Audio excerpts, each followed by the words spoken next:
En direct de Vegas sur le stand de Nodon, je vous présente les nouveautés qu'on présente cette année. Donc déjà on arrive avec des nouvelles fonctionnalités sur l'appli New. Donc on va le New qu'on vous commencez à connaître avec une forte volonté de Nodon de s'imposer sur le marché du bouton connecté.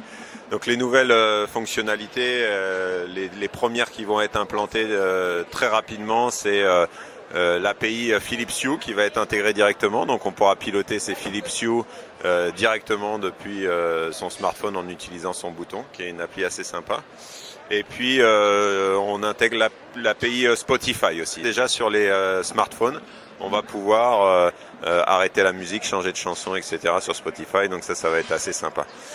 Donc dans la gamme New, on s'agrandit, hein. On va avoir maintenant on a toute la famille qui arrive avec une volonté de les proposer en marque blanche à certaines marques. Donc on a déjà livré quelques petits produits pour Enkey, la nouvelle solution connectée de Leroy Merlin, avec deux différents designs. On verra un peu ce qui plaît pendant le CES, et puis ce qu'on appelle chez nous le nom de code, c'est le New Light, donc c'est le New un peu plus léger, donc avec une volonté de positionnement prix un peu plus bas.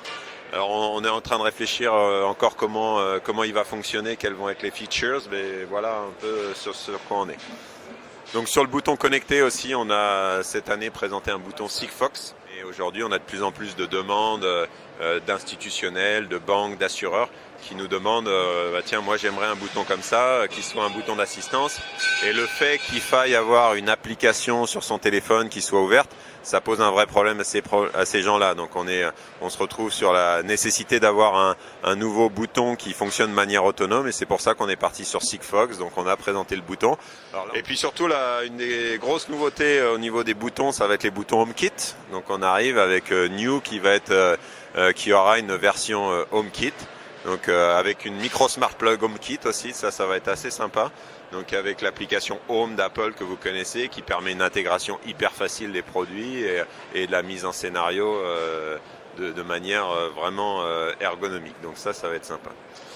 Et puis sur notre gamme historique, on arrive avec deux nouveaux produits en Z-Wave qui sont un interrupteur pour les US. Donc là, avec une forte volonté de pénétrer le marché US, on a déjà tous nos produits historiques qui fonctionnent en fréquence US, mais quand les Américains voient les interrupteurs, ils disent non mais ça c'est européen. On leur fait mais non mais ça marche à la fréquence US. Non ça c'est le design européen. Donc on a été obligé de faire notre design américain, il est là. Et puis on arrive au deuxième trimestre, on va arriver avec un nouveau capteur d'ouverture qui va intégrer les normes UL et les normes S2. Donc ça va être des normes qui vont devenir obligatoires pour la sécurité en Z-Wave.